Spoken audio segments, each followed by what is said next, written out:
नहीं आए घन श्याम नहीं आए रे, कृष्ण नहीं आए।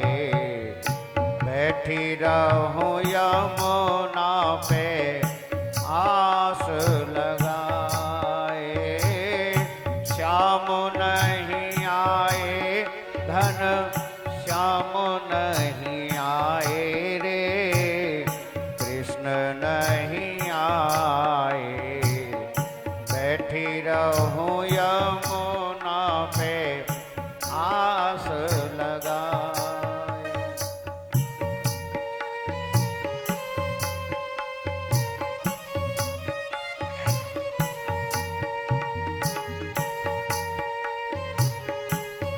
आज जो है गोपियां ठाकुर जी के बिना एकदम पागल सी हो गई, सुध बुध खो बैठी गोपियां अपनी अपनी।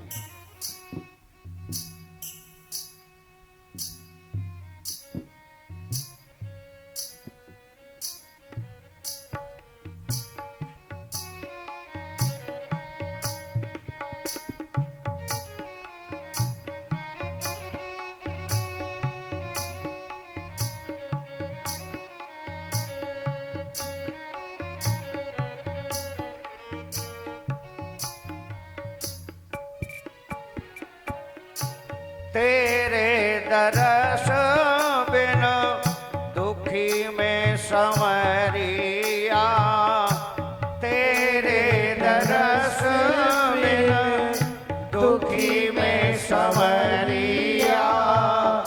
कब आओगे प्यारे मेरी डगरिया, कब आओगे प्यारे मेरी डगरिया। सूझे न डगरिया मन अथ दुख पाए रे, सूझे न डगरिया मन अथ दुख पाए रे, कृष्ण नहीं आए। बैठी रहूं यमुना पे आस लगाए।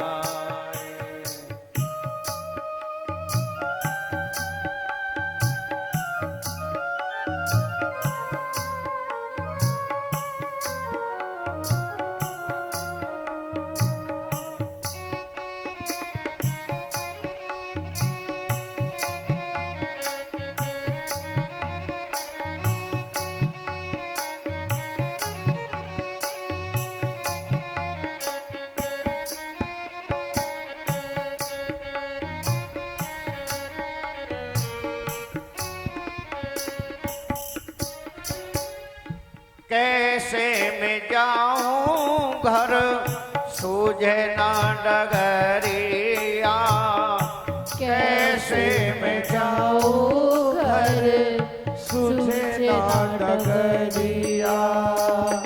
कौन धरेगो मेरे सिर पे गगरिया, कौन धरेगो मेरे सिर पे गगरिया। कोई तो आकर तेरी खबर सुनाए रे, कोई तो आकर तेरी खबर सुनाए रे, कृष्ण नहीं आए। बैठी रहूं यमुना पे आस लगाए, श्याम नहीं आए घन श्याम नहीं आए रे, कृष्ण नहीं आए। बैठी रहूं यमुना पे आस लगा।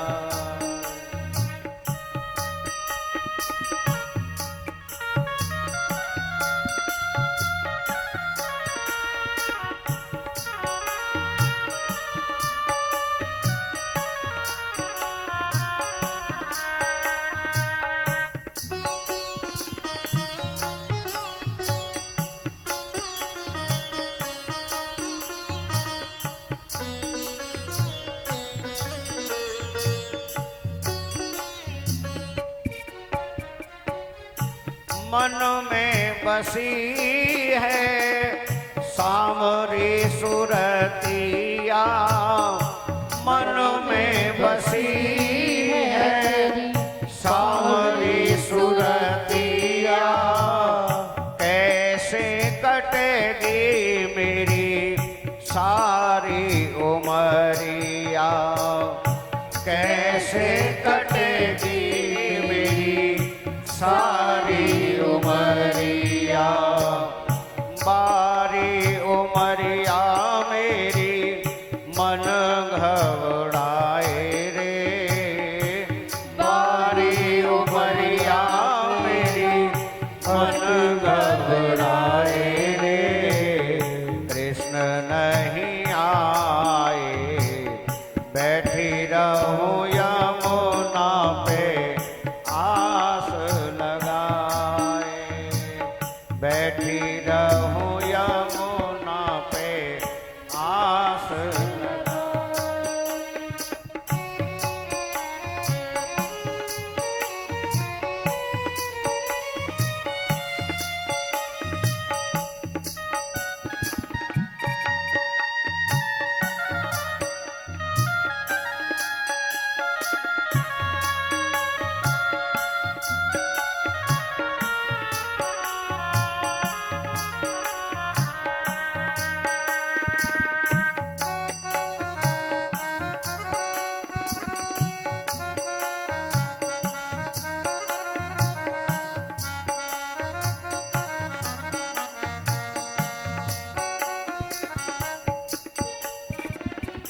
कांधे पे सोहे तेरी कारी कमरिया, कांधे पे सोहे तेरी कारी कमरिया। कांधे पे सोहे तेरी कारी कमरिया। मन तो लुभायो तेरी प्यारी बसोरिया, मन तो लुभायो तेरी प्यारी बसोरिया। रमेश शास्त्री तेरा सदा गुण गाए रे, रमेश शास्त्री तेरा सदा गुण गाए रे। कृष्ण नहीं आए बैठी रहूं यमुना पे आस लगाए। श्याम नहीं आए घन श्याम नहीं आए रे, कृष्ण नहीं आए बैठी रहूं यमुना पे आस लगाए, बैठी रहूं यमुना पे आस लगाए। श्याम नहीं आए घन श्याम नहीं आए रे, श्याम नहीं आए घन श्याम नहीं आए रे। कृष्ण नहीं आए बैठी रहूं यमुना पे आस लगाए, बैठी रहूं यमुना पे आस लगाए, बैठी रहूं यमुना पे आस लगाए। बोलो वृंदावन बिहारी लाल की जय। अब जो है गोपियां जो है इतनी अधीर हो गई कि अपने शरीर की सुध बुध खो दी गोपी। और जैसे ही जो है गोपियां तैयार हुई यमुना जी में कूदने के लिए, अपने प्राणों की आहुति देने के लिए, तभी क्या एकदम मधुर मधुर बंसी की धुन सुनाई पड़ी।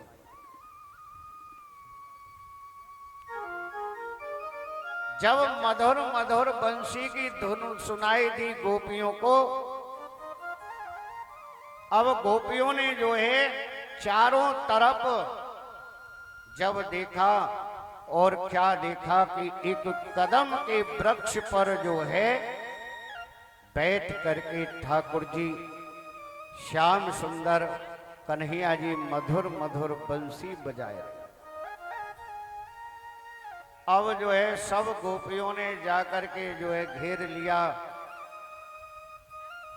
और बोले, कन्हैया हमारे साथ में कभी भी ऐसा मजाक नहीं करना।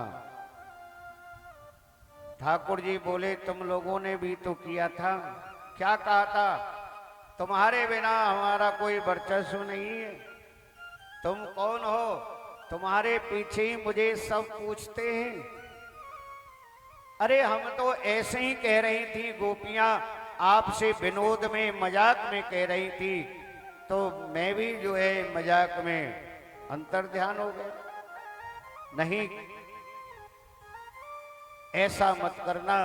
अब आप जो है हमारी अभिलाषा को पूर्ण करो। हम आपकी महारास लीला देखना चाहती हैं। हम सब गोपियों की इच्छा है कि आप हमारे साथ महारास लीला करो। महारास लीला और रास लीला दोनों में भेद क्या है? रास लीला में ठाकुर जी अकेले होते हैं, और जब महारास लीला ठाकुर जी ने की थी हर गोपी के साथ में थे। जितनी गोपियां थी हर गोपी के साथ कृष्ण, यानी कि किसी गोपी को ये एहसास नहीं हुआ कि मेरे साथ में नहीं है। वो केवल यही देखती थी कि हाँ मेरे बगल में कृष्ण हैं, लेकिन ये नहीं पता चला किसी गोपियों को कि भगवान ने इतने अनेक रूप बनाए अपने। हर गोपी के साथ कृष्ण, हर गोपी के साथ कृष्ण। रासोत्सव स्वीव्रतो गोपी मंडल मंडितः। गोपियों से कहा ठाकुर जी ने, एक काम करो, एक गोल मंडल बनाओ। एक गोल मंडल जो है गोपियों ने बनाया, हर गोपी के साथ कृष्ण, और जो है राधा कृष्ण उन गोपियों के मध्य में। और तब जो है योगेश्वरेण कृष्णेन तासां मध्ये द्वयो। भगवान कृष्ण और राधा जी मध्य में, और हर गोपी के साथ में कृष्ण, हर गोपी के साथ में कृष्ण। ऐसी जो है महारास लीला प्रारंभ हुई। पूर्ण चंद की सुखद चांदनी अर्धरात्रि की बेला, जग में नर्तन सत्य बताता रास रचा अलबेला। अग जग सारा मौन चकित जड़, कोई नहीं हिल पाया। सूर्य चंद्र सब खड़े रह गए, देखें प्रभु की माया। इस पृथ्वी पर, इस सृष्टि पर चाहे नदियां हो, चाहे सूर्य चंद्रमा हो, सब ठहर गए। नदियों का जल बहना बंद हो गया।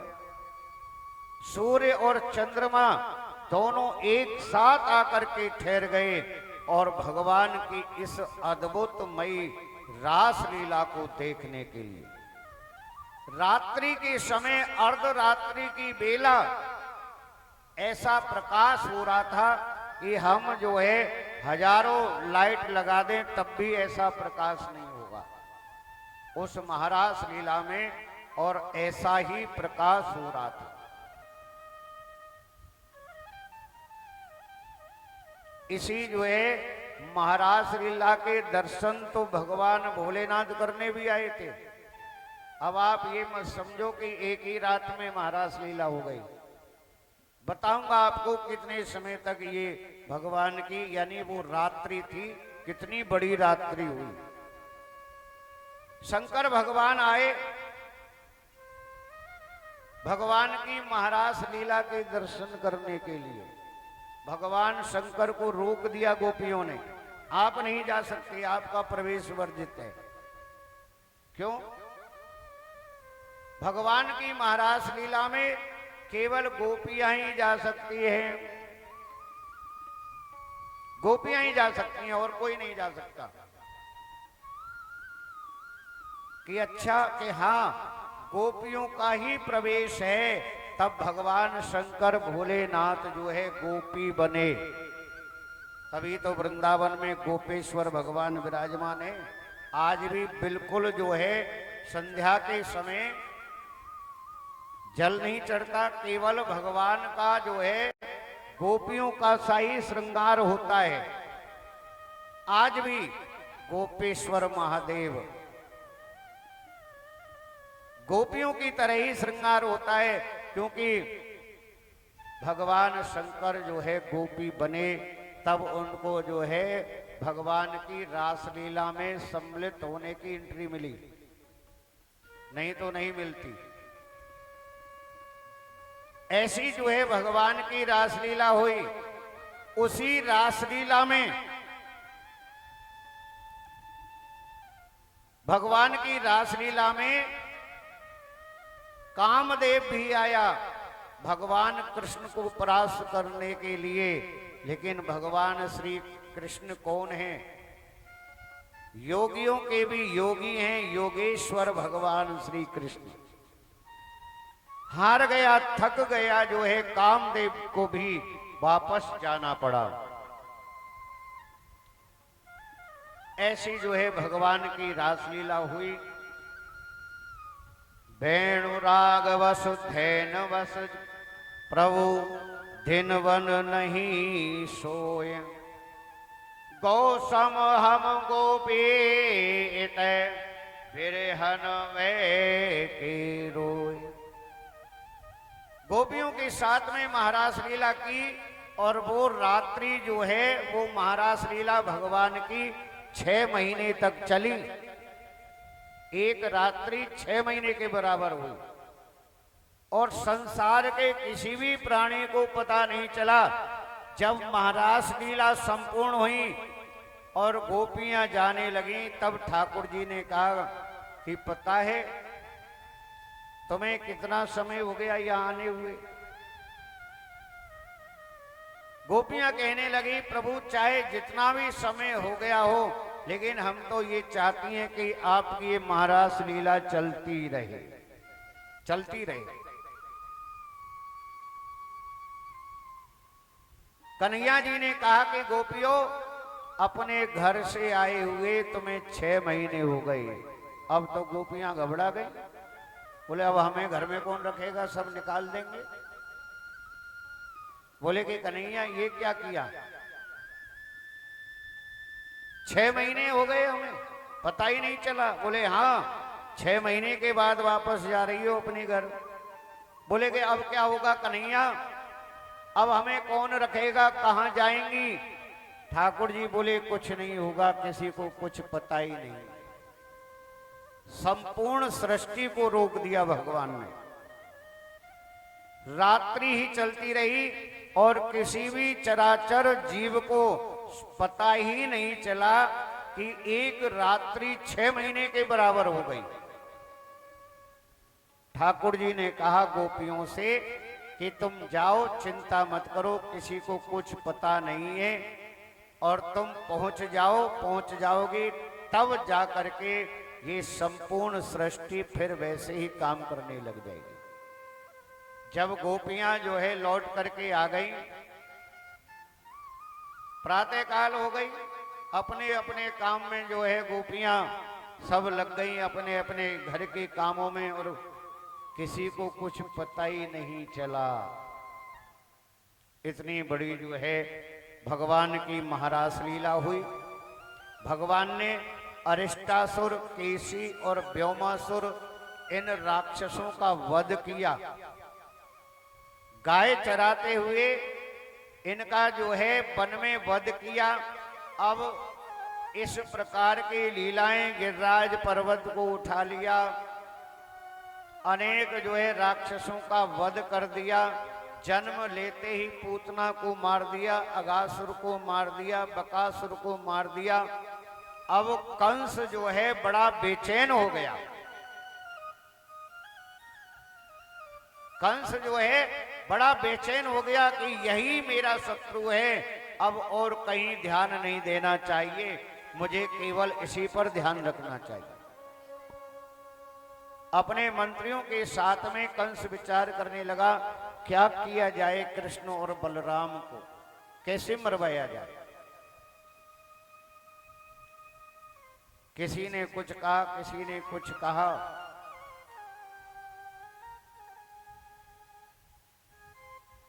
तब एक मंत्री ने सलाह दी कि महाराज एक काम करो, अब किसी को भेजने की जरूरत नहीं है, कृष्ण और बलराम को ही मथुरापुरी बुलवाओ।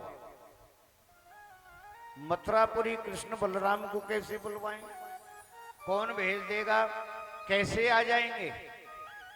बोले कि हाँ बुलवाओ। अरे कोई कारण भी तो होगा, ऐसे ही आ जाएंगे। यदि मान के चलो अपने सिपाहियों को भेज करके जबरदस्ती जो है कृष्ण बलराम को हमने उठवाया गोकुल से, तो विद्रोह हो जाएगा हमारी प्रजा में। ऐसा कुछ कारण होना चाहिए। बोले कि महाराज धनुष यज्ञ का मेला रचाओ और कृष्ण बलराम ब्रजवासियों को स्पेशल निमंत्रण भेजो, और कृष्ण बलराम को तो स्पेशल यहां से राज दरबार से किसी को भेजो जो उनको लेकर के आए, मथुरा लेकर के आए। बोले कि अच्छा, ऐसा व्यक्ति कौन है जो कृष्ण बलराम को गोकुल से मथुरा नगरी लेकर के आए। विचार किया, कृष्ण और बलराम के जो है रिश्ते में अक्रूर जी चाचा जी लगते थे, चाचा लगते थे, क्योंकि नंद बाबा को अपना बड़ा भाई मानते थे अक्रूर। सबने कहा कि महाराज अक्रूर जी को भेजो, क्योंकि अक्रूर जी सत्यवादी हैं, सत्य प्रतिज्ञ हैं, बलवान हैं। तो अक्रूर जी पर हर व्यक्ति भरोसा करता है, विश्वास करता है, और नंद बाबा तो बहुत विश्वास करते हैं अक्रूर जी के ऊपर, क्योंकि अक्रूर जी लेने जाएंगे तो नंद बाबा भी मना नहीं कर सकते। ठीक है, अक्रूर को बुलवाओ। अक्रूर जी को बुलवाया गया कंस के दरबार में। जब कंस ने आदेश दिया, अक्रूर जी हमारा रथ लेकर के जाओ और कृष्ण बलराम को हमारी तरफ से जो है निमंत्रण दे करके और रथ में बिठा करके आदर के सहित लेकर के आओ। अक्रूर जी ने पूछा कि महाराज क्यों, क्या कारण है। बोले कि हम बहुत बड़ा धनुष यज्ञ का मेला जो है यहाँ मथुरा में लगाएंगे, और हमारी तरफ से जो है कृष्ण और बलराम को आप लेने के लिए जाएंगे। स्वीकार कर लिया अक्रूर जी ने, क्योंकि राजा कंस का आदेश था, मना नहीं कर सकते थे। लेकिन अक्रूर जी जानते थे कि कुछ ना कुछ षड्यंत्र है, कुछ ना कुछ गड़बड़ होने वाली है। अब अक्रूर जी के दिमाग में यही बात सोचने लगे। पूरी रात्रि सोच सोच कर अक्रूर जी की निकल गई कि पता नहीं क्या बात है, कंस क्यों बुलवा रहा है, क्या करना चाहता है। जरूर अवश्यमेव जो है दरबार में कोई ना कोई षड्यंत्र की रचना हुई है। नहीं, कंस केवल कृष्ण बलराम के लिए ही रथ क्यों भेज रहा है, इनको ही क्यों बुलवा रहा है। पूरी रात निकल गई। प्रातः काल जो है अक्रूर जी ने ब्रज गमन किया, रथ पर सवार होकर के अक्रूर जी चल दिए। जब अक्रूर जी ब्रज पहुंचे और उनके जो है रथ से और घोड़ों के टापों से धूल उड़ रही थी, तो सबने यही सोचा कि हो सकता है कंस की सेना आ रही है, कंस ने भेजा है किसी को। या कोई राक्षस आ रहा है। जब ब्रजवासियों ने देखा, लेकिन जब नंद भवन के आगे अक्रूर जी का रथ ठहरा और अक्रूर जी उतरे तो सब पहचान गए अक्रूर जी। दौड़ करके ब्रजवासियों ने जाकर के बताया, नंदराय जी, नंद बाबा, अक्रूर जी आए हैं मथुरा से। एक बार तो नंद बाबा भी कि अक्रूर आया है मथुरा से, जाकर के तुरंत मिले, बिठाया अक्रूर जी को, जलपान कराया, कुशल समाचार पूछा, कहो भैया आज हमारी कैसे याद आ गई।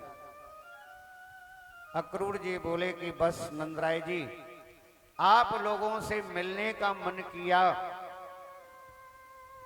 मन में उत्कंठा जागृत हुई आप लोगों से मिलने की, और मैं मिलने के लिए आ गया। नंद बाबा बोले, इतना समय हो गया, अभी हमारी याद क्यों आई तुम्हें? पहले क्यों नहीं आए? पहले तो कभी मिलने नहीं आए, और इस प्रकार ये राज दरबार का रथ लेकर के कुछ ना कुछ तो कारण है। बताओ अक्रूर, क्या बात है? जब अक्रूर जी ने बताया, कृष्ण बलराम को कंस ने मथुरा बुलवाया है। कृष्ण बलराम को मथुरा में बुलवाया है कंस ने, क्यों? क्या कारण है? क्या करेगा मेरे कृष्ण बलराम का? क्यों बुलाया है कृष्ण बलराम को? कि कंस ने मथुरा में धनुष यज्ञ का मेला रचाया है, इसीलिए जो है कृष्ण बलराम को उस मेले में बुलाया है, और कृष्ण बलराम को कंस सम्मानित करना चाहता है। तो आप भेज दो, कोई दिक्कत नहीं है। अब नंद बाबा बोले अक्रूर जी से कि अक्रूर, तुम बहुत क्रूर हो गए हो, तुमने जरा सा भी विचार नहीं किया कि ये छोटे छोटे बालक और उस कंस के सामने कंस इनको ही क्यों बुलाएगा? आज तक पता है कितना उपद्रव जो है कंस ने ब्रज में कराया है, बड़े बड़े राक्षसों को भेज करके, लेकिन भगवान ने हमारी रक्षा की। इसीलिए हम कृष्ण बलराम को नहीं भेजेंगे। इधर जब कृष्ण बलराम के ले जाने की बात यशोदा मैया को पता चली, तुरंत जो है दौड़ करके आई और कहा कि अक्रूर, तू कृष्ण बलराम को लेने के लिए नहीं आया, तू तो हमारे प्राणों को लेने के लिए आया है।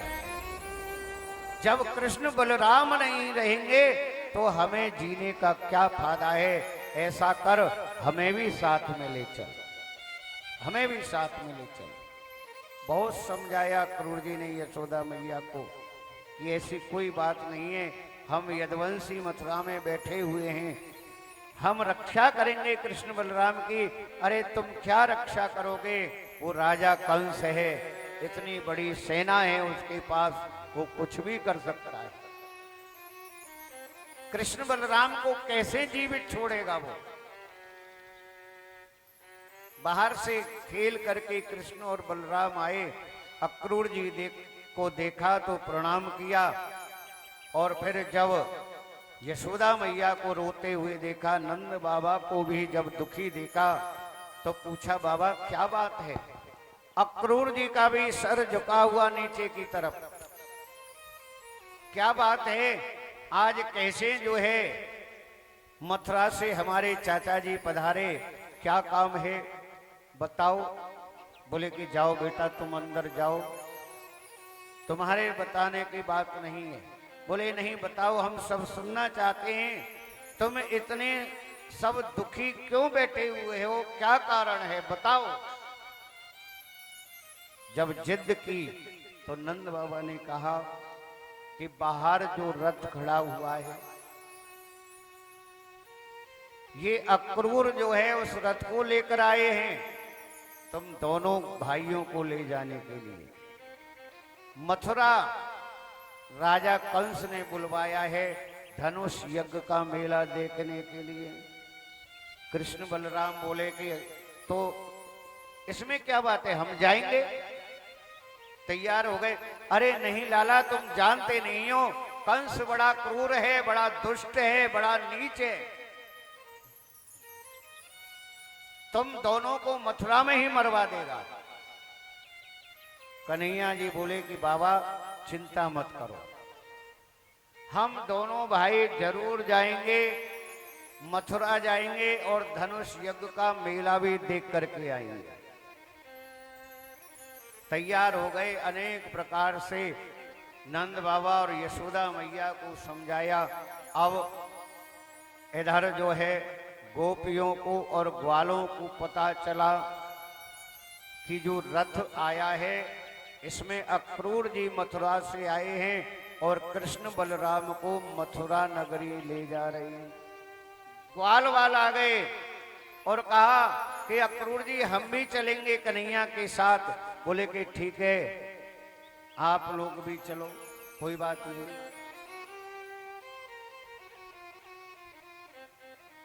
हर प्रकार से यशोदा मैया तो एकदम अधीर हो गई, परेशान हो गई।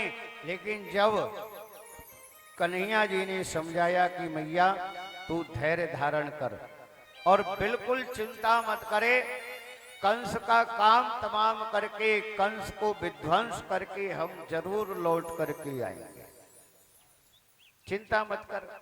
बलराम जी बोले कि मैया देख, ऐसे बड़े बड़े राक्षसों का वध कन्हैया ने किया। कालिया नाग कितना बड़ा था, क्या बिगाड़ लिया कालिया नाग ने, है हमारो कन्हैया यमुना के जल से बाहर निकाल के लायो कालिया नाग। और बोले कि इंद्र ने कितना कोप किया ब्रज के ऊपर, लेकिन क्या कर लिया इंद्र ने, हमारे कन्हैया के पैरों में आकर के गिर गया इंद्र। तो कंस क्या चीज है, कंस को भी देख लेंगे। अब चिंता मत कर मैया, और तू हमें जान दे।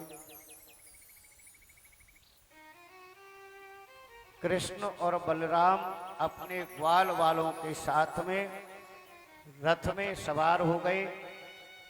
और जब गोपियों को पता चला और रथ जैसे ही आगे चलने लगा तो गोपियां आकर के रथ के आगे लेट गई। अक्रूर जी, यदि आपको कृष्ण बलराम ले जाने हैं तो एक काम करो, ये रथ हमारे ऊपर से चढ़ा करके ले जाओ। अक्रूर जी ने रथ को रोक दिया। अब जब रथ को रोका तो ठाकुर जी कन्हैया जी नीचे उतरे और गोपियों को समझाया, गोपियों को बताया कि तुम चिंता मत करो, मैं कहीं नहीं जा रहा हूं, मैं अवश्य लौट करके आऊंगा। ब्रजवासी वल्लभ सदा मेरे जीवन प्राण, इन्हें न तनक विसारे हो मोहि नंद बाबा की आन। भगवान ने, ठाकुर जी ने नंद बाबा की सौगंध खाई गोपियों के सामने कि ब्रजवासी तो मेरे प्राण हैं, इनको कैसे भूल सकता हूं। ऐसा हो सकता है कि मैं ब्रज में ना हूं दोबारा लौट करके। तुम गोपियों को ऐसा लगता है। तब नंद बाबा की कसम खाई ठाकुर जी ने, मैं जरूर आऊंगा, मुझे जाने दो। गोपियों ने मार्ग छोड़ दिया। रथ में सवार होकर के जो है कृष्ण बलराम अक्रूर जी के साथ में मथुरा गमन किया। मथुरा नगरी के निकट पहुंचे तो मार्ग में यमुना जी पड़ी। अक्रूर जी ने कहा कृष्ण बलराम को कि कृष्ण बलराम भैया, तुम दोनों जो है रथ में बैठो और मैं अभी जो है 5 मिनट में यमुना जी में स्नान करने के लिए जा रहा हूं, अभी आता हूं, 5 मिनट तुम यहीं पर मेरा इंतजार करो। अक्रूर जी जो है रथ को खड़ा छोड़ करके कृष्ण बलराम गोप ग्वालों के साथ में विराजमान है और यमुना स्नान करने के लिए गए। जैसे ही अक्रूर जी ने यमुना जी में डुबकी लगाई तो क्या चमत्कार देखा कि जो रथ बाहर खड़ा हुआ है वही रथ यमुना जी में खड़ा हुआ है, यमुना जी के अंदर खड़ा हुआ है। डुबकी लगाते तो अंदर दर्शन करते ठाकुर जी का, फिर जो है बाहर देखते कृष्ण बलराम की तरफ, तो अक्रूर जी को विश्वास हो गया कि कोई नहीं, यही परमात्मा, यही मेरे भगवान हैं, यही मेरे ईश्वर हैं, सच्चिदानंद भगवान परब्रह्म परमात्मा यही है। और अब जो है कंस के दिन नजदीक आ गए, जो अपने काल को स्वयं बुला रहा है।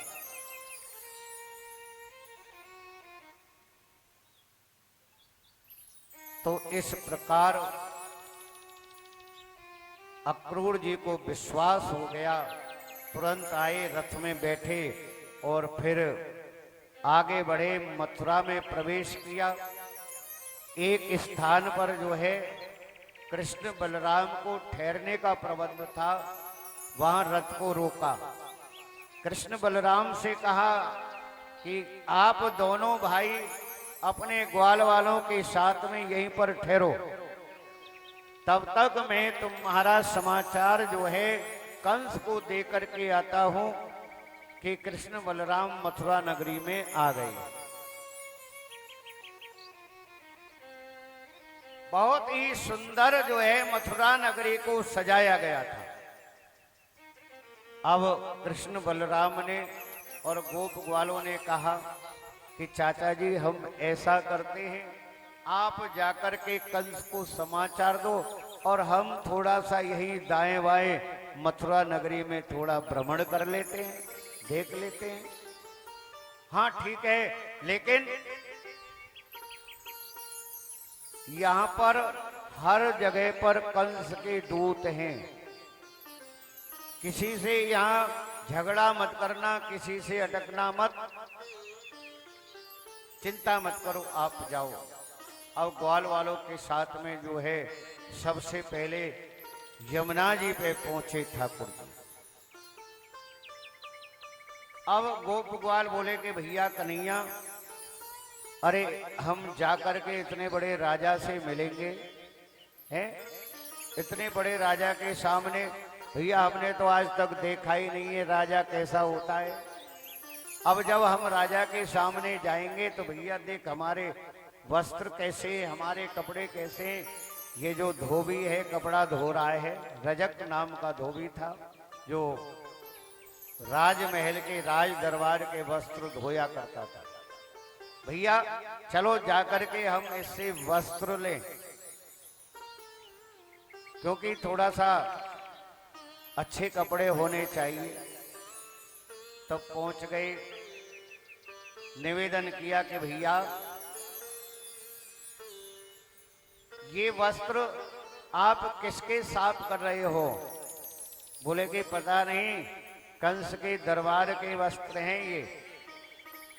बोले कि भैया क्या इनमें से कुछ हम लोगों को मिल जाएंगे पहनने के लिए? जाओ जाओ, अरे तुम्हारे जैसे ग्वाले, गमार ग्वाले, गाय बछड़े चराने वाले राज दरबार के वस्त्रों को पहनोगे? चलो जाओ यहां से, नहीं तो मामा कंस से तुम बाद में मिलोगे, पहले तुम मुझसे ही मिल लो। इसीलिए कहता हूं चले जाओ यहां से। एक बार फिर निवेदन किया कि भैया आप इतना गुस्सा क्यों कर रहे हो? हम तो बड़े आराम से कह रहे हैं, बड़े प्रेम से कह रहे हैं कि इनमें से कुछ वस्त्र हमारे गोप ग्वालों को पहना दो। अब वो धोबी बोला कि तुम लोग ऐसे नहीं मानोगे, तुम लोग ऐसे नहीं मानोगे। अरे कंस तो तुम्हें पीछे मरवाएगा, हो सकता है तुम दोनों मेरे ही हाथों से मारे जाओ। भगवान फिर निवेदन करने लगे। बलराम जी बोले अरे कन्हैया, तू बार बार जो है उससे प्रार्थना कर रहा है, उसके सामने गिड़गिड़ा रहा है और वो देख हमारी बात सुन ही नहीं रहा। बोले कि इससे क्या बात करनी है। अब जो है भगवान के साथ में अर्थात बलराम जी के साथ में धोबी ने मल्लयुद्ध किया। एक ही पटक ऐसी दी कि तुरंत प्राण निकल गए धोबी। पहन लो भैया जिसको जो वस्त्र चाहिए। सब ग्वालों ने जो है जिसको जो अच्छा लगा अपने अपने शरीर पर पहन लिए। अब वस्त्र तो पहन लिए, अब उनके वस्त्र थोड़ी थे जो एकदम फिट आएंगे। बोले कि भैया कन्हैया ये तो गड़बड़ है? किसी का हाथ छोटा है, किसी का हाथ बड़ा है, ये तो हमारे ठीक नहीं आ रहे। भैया इन वस्त्रों को ठीक करवाओ, नहीं तो हम तो पागल जैसे लगेंगे। ठीक है, थोड़ा आगे गए, वहां पर उनको एक दर्जी दिखाई दिया। दर्जी से जाकर के जो है ठाकुर जी ने निवेदन किया। ये जो है एक सुदामा नाम का दर्जी था जो कंस के दरबार के वस्त्रों को बनाता था। ठाकुर जी से निवेदन किया और वो दर्जी जो है भगवान कृष्ण के रूप पर मोहित हो गया और वो जान गया कि कंस ने इन्हीं कृष्ण बलराम को बुलवाया है, बड़े बड़े राक्षसों का वध इन्होंने ही किया है। तुरंत जो है भगवान कृष्ण को प्रणाम किया। दर्जी ने कहा प्रभु जरूर, भैया हमारे ग्वाल वालों के वस्त्रों को ठीक करो। वस्त्र ठीक किए और उस जो है दर्जी से भगवान ने कहा कि भैया हमारे पास जो है देने के लिए तो कुछ है नहीं, लेकिन उस दर्जी ने भगवान से जो है प्रार्थना की कि प्रभु मुझे कुछ नहीं चाहिए, मुझे तो आपकी केवल भक्ति चाहिए, भक्ति चाहिए आपकी, कुछ नहीं चाहिए। अब दर्जी को भी भगवान ने वरदान दिया कि तथास्तु, जाओ तुम्हें भक्ति की प्राप्ति होगी। अब ग्वाल बाल बोले कि भैया कन्हैया ये तो बात सब ठीक है, वस्त्र तो ठीक हो गए, लेकिन पता है क्या, जब ब्रजवासी तैयार होकर के निकलते हैं तो वस्त्र होते हैं और क्या, बोले कि गले में माला। भैया माला तो जरूर चाहिए, हमारा देखो गला सुना है, माला तो।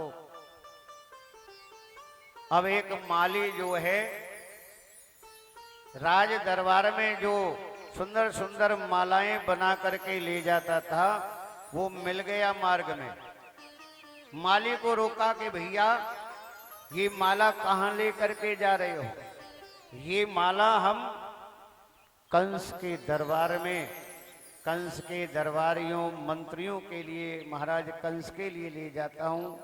बोले कि भैया एक काम करो, इन मालाओं को तुम हमारे इन ग्वाल वालों को पहना दो। माली ने कहा कि बड़े धन्यवाद, ऐसा अहोभाग्य कहाँ मिलेगा? अरे आज तक मैंने जितनी भी माला पहनाई दुष्ट कंस के लिए बनाई, प्रभु जरूर उस माली ने जो है सबको एक एक माला ब्रजवासियों को पहनाई।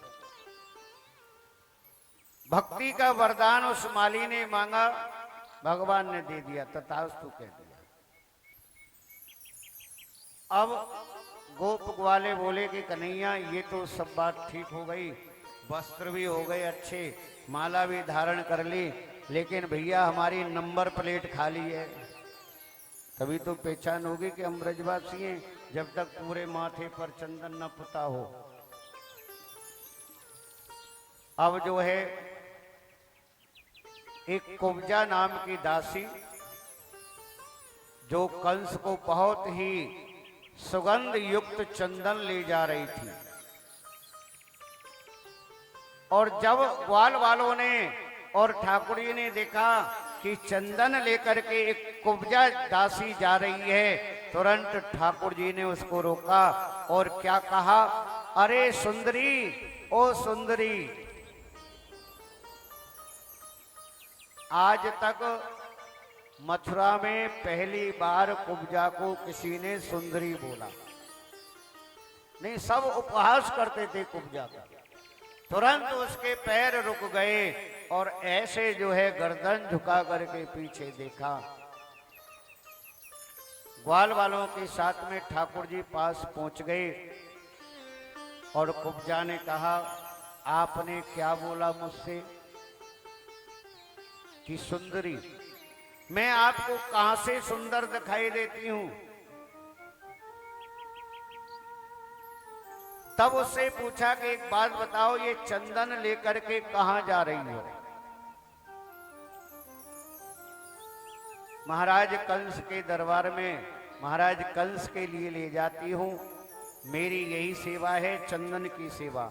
तो एक काम करो देवी, आज जो है इस चंदन को हमारे ग्वाल वालों के लगा दो। कुब्जा ने कहा कि ठीक है प्रभु। ठाकुर जी के, बलराम जी के, ग्वाल वालों के, सबके जो है कुब्जा ने चंदन लगाया। चंदन लगा दिया। बलराम जी बोले कि भैया, अरे उस धोबी का वध किया, उसको परम लोक की प्राप्ति हुई, और जो है उस दर्जी को भी भक्ति का वरदान दिया, उस माली को भी भक्ति का वरदान दिया। इस कुब्जा ने तिलक लगाया है, इसको कुछ नहीं देगा कन्हैया? बोले कि जरूर दाऊ भैया, जरूर। अब कुब्जा ने कहा कि प्रभु, आपने सुंदरी क्यों कहा? क्या आपने मेरा उपहास किया? देखते नहीं हो मेरा शरीर कैसा है, कैसे मेरा कुबड़ बाहर निकला हुआ है, कैसे मैं टेढ़ी मेढ़ी चलती हूं। भगवान ने कहा कि देवी, हमने गलत नहीं बोला, आप सुंदरी हैं और आपके समान सुंदर कोई नहीं है। ठाकुर जी ने क्या किया कि अपना सीधा हाथ, दाहिना हाथ कुब्जा के मस्तक पर, सिर पर रखा और अपना एक पैर जो है उसके कुबड़ पर लगाया और एकदम जो है टेढ़ी से सीधा कर दिया कुब्जा को। दिव्य शरीर जो है कुब्जा का हो गया, क्योंकि भगवान के चरणों का स्पर्श, भगवान के वाम हस्त का दान, दाहिने हस्त का स्पर्श, कुब्जा तो एकदम सुंदर हो गई। अब कुब्जा ने जो है चारों तरफ से अपने शरीर को देखा, पता ही नहीं चला। तुरंत जो है कुब्जा ने ठाकुर जी का हाथ पकड़ लिया। अब तो प्रभु आपको मेरे घर चलना पड़ेगा, अब मैं आपको ऐसे नहीं जाने दूंगी, मैं आपकी सेवा करूंगी, आपका भोग लगाऊंगी, सुंदर सुंदर पकवान बना करके आपको मेरे घर चलना पड़ेगा। अब कन्हैया जी बोले कि घर तो चलेंगे और एक ना एक दिन तुम्हारे घर जरूर आएंगे, लेकिन अभी नहीं, अभी नहीं। हम पहले जिस काम के लिए यहाँ पर आए हैं, पहले हमारा वो काम सिद्ध हो जाए, तब हम उस काम को करके तुम्हारे घर जरूर आए। ये ठाकुर जी की लीला है। मेरा गोपाल गिरधारी जमाने से निराला,